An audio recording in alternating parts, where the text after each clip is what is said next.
Bonjour tout le monde et bienvenue dans ce premier tutoriel Blender. En fait, je suis en train d'apprendre ce logiciel et moi, je connais très bien en fait les logiciels de la suite Autodesk. Mais comme tout le monde sait, c'est pas toute la même affaire. Et donc, je me suis dit que je vais me faire des petits tutoriels en fait pour moi-même, pour me rappeler de tout ce que je suis en train d'apprendre. Parce qu'on va se le dire, même si ça fait des heures que je passe, j'ai l'impression que j'oublie tout au fur et à mesure. Donc, je vais faire une petite série. Je vais peut-être appeler ça Blender pour les nuls. Ok, non, je sais pas, là. Mais bref, je me suis dit que ça pourrait aider d'autres personnes.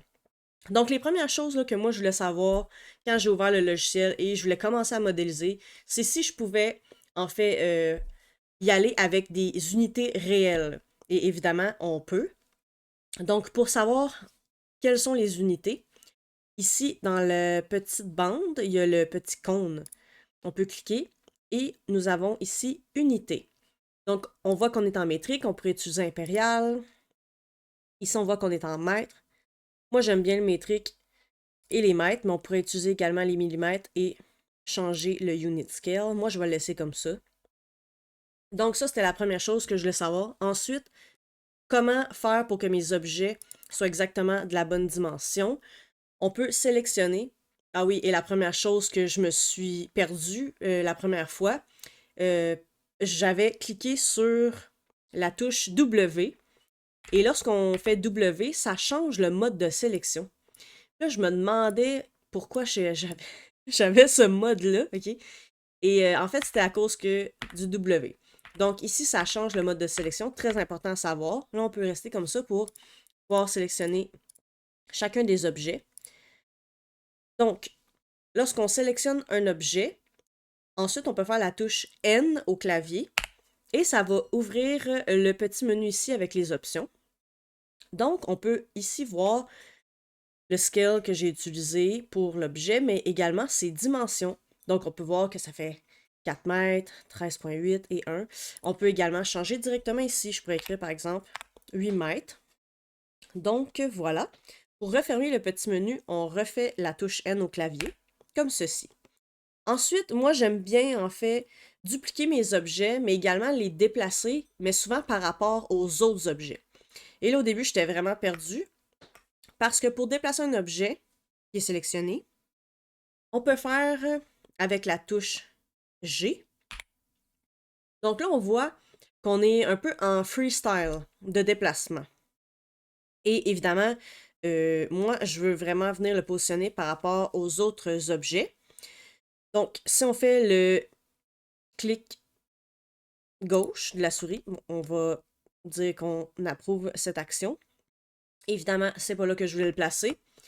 Donc, on peut activer ici les snaps. Il était déjà activé, sauf que c'était par rapport à la grille.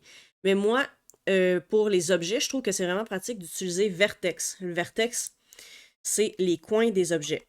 Donc, si je refais la touche G au clavier pour déplacer mon objet et que je viens près d'un autre objet, eh bien, je vais pouvoir snapper par rapport au coin, juste ici. Donc ça, c'était la première chose que je voulais savoir. Ensuite de ça, lorsqu'on veut déplacer un groupe d'objets, au clavier, on peut tenir la touche Shift et sélectionner maintenant plusieurs objets. Et ensuite venir faire G pour déplacer. Et voilà, tout notre groupe d'objets. Lorsqu'on déplace, par exemple, des groupes d'objets au complet, ça peut être pratique de venir, par exemple, retourner à la grille. Et donc, je refais G. Et là, on snap sur la grille. Également, l'autre truc, c'est de faire le bouton milieu de notre souris. Et là, on peut venir vraiment sélectionner les axes. Donc, par exemple, moi, je voudrais l'axe vert, qui est l'axe Y dans ce cas-ci. Je peux lâcher mon bouton de ma souris et ensuite, je peux vraiment venir déplacer selon cet axe. Si je ne suis pas satisfaite, je peux repaiser sur le bouton du milieu de ma souris. Et voilà, ça va se déplacer sur les autres axes et je peux déplacer maintenant tous mes objets comme ça. Également, pour désélectionner, on peut seulement cliquer à côté des objets pour les désélectionner. Sauf que lorsqu'on a vraiment beaucoup, beaucoup, beaucoup d'objets dans notre vue et qu'on veut désélectionner sans venir cliquer sur un autre objet, parce que ça m'est déjà arrivé un autre tutoriel. Euh, Par exemple, on pourrait avoir plusieurs objets. Et là, c'est un petit peu plus complexe. C'est la touche B. Ensuite, on va faire la touche du milieu de notre souris. Et on va venir comme sélectionner les objets qu'on veut désélectionner. Bon, ça à date, c'est ce que j'ai trouvé pour faire une désélection précise un peu d'objets. Sûrement qu'il y a d'autres moyens, mais pour l'instant, c'est ça que j'ai appris. Donc, un autre petit truc.